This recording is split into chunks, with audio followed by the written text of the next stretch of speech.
Hey everyone, Social Solipsist here for another episode of 52 and 52, and today I'm taking a look at Assault Android Cactus, which is one of the weirder named games that I've taken a look at in quite a while now.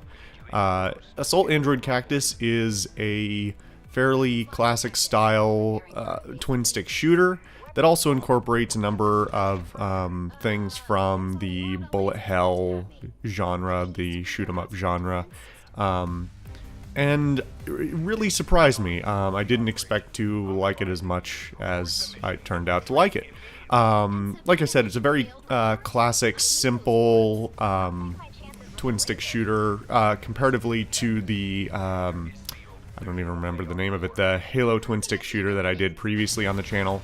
That incorporates a lot of, ammo reloads and, pickups and all kinds of things. This is fairly simplistic. You've got your two sticks, one to move and one to aim, and you've got two weapons, one that has limited use, and you've got power-ups that you can pick up that you get to use temporarily to give you a little boost of this, that, or the other thing. It's really pretty simple.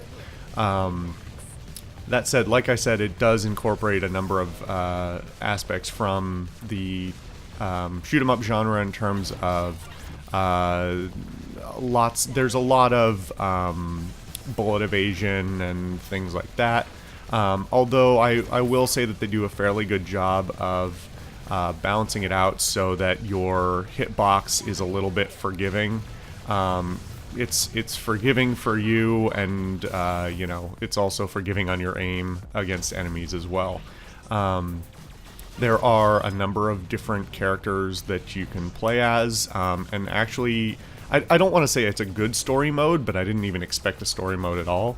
And when the game starts off with like a good 5-minute cutscene that's voiced and fully animated and everything, that's a welcome surprise. I'm told that there are 9 different characters that you can play as. Each of them has a different primary and secondary weapon, or primary and then super weapon that they can use. And they all play a little differently, and they do have a wide variety of different weapons and things like that really, I'll talk about it a little bit later, but there is some, specific levels where you're gonna want to pick one type of character versus another.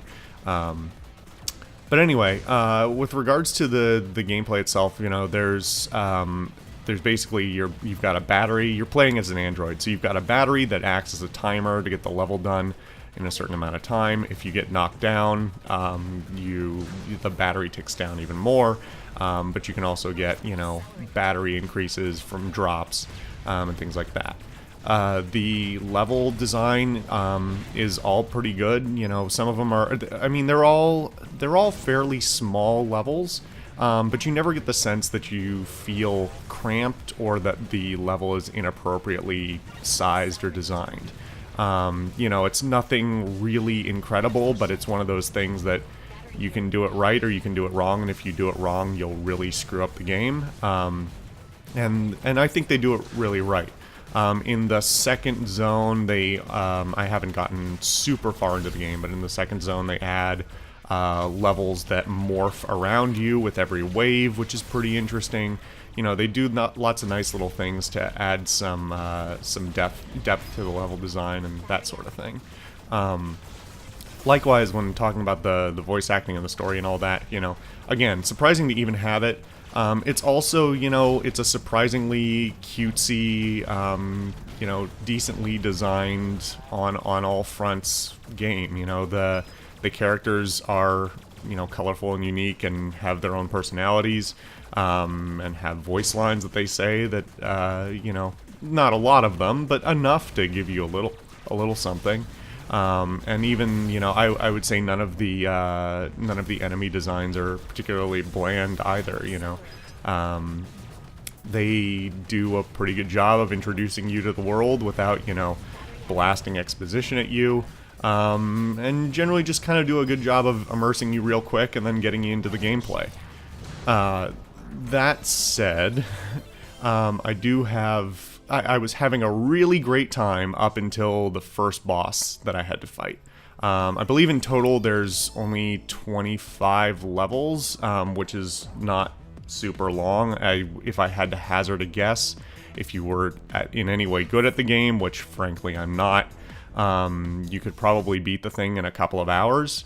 But I had to. There are 4 or maybe 5 bosses, I think. And when I hit the first boss, I was suddenly not having a good time. The boss suddenly ramps up very heavily on the bullet hell aspects in ways that are not particularly balanced. I have mixed feelings on bullet hell, and I think there are good ways to do it and bad ways to do it, and I won't even claim, I certainly won't claim to be good at them, but I also won't claim that, you know, there's a universal good versus bad in terms of bullet hell. I didn't find the boss very fun. I died many, many times. It'll probably be up on screen right now. Because the sudden change in design philosophy in terms of the combat, first and foremost, was kind of jarring, and you know, in addition, just the design didn't allow for a lot of leeway, and I know that's sort of bullet hell's thing, but it's not really what I expected from the fight. And so, yeah, I finally ended up beating it, but I didn't really have a great time doing it. And as I said before, there are some characters that clearly do not serve this battle worse than others.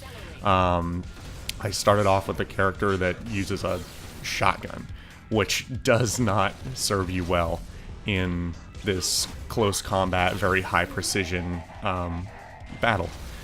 So yeah, on that front, you know, I'm curious to see. I am going to play more of this. I'm curious to see whether that design trend continues of the normal combat being fine and then the bosses being unpleasant. In addition to continuing to play it, I have to find out if I may have a gift copy of this or something like that. But this game does have 4-player co-op. I think it has online as well. I'm not 100% sure.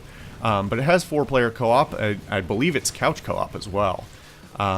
So I'd be curious to play this with somebody, if anybody has it or wants to play or whatever. Or if I can hand off an extra copy to one of my friends and play it that way. Because, yeah. I think it would be served better. Specifically, the boss battles would be served better to have an ally there, just so there are multiple targets for the boss to, you know, aim at. If they're not shooting at if they're shooting at one of you, the other one can fight, that sort of thing. But I digress. Yeah, this was a surprising gem that I didn't expect to like or even really care about. So to have it kind of, you know, give me a good time for an hour or so, I'm pretty pleased. Like I said, I think it has some issues, but, you know, they're not, they're reasonable issues. They're nothing I'm going to stop playing the game over. So anyway, thank you guys all for watching. I've been the Social Solipsist. This has been 52 and 52, and I will see you guys next time.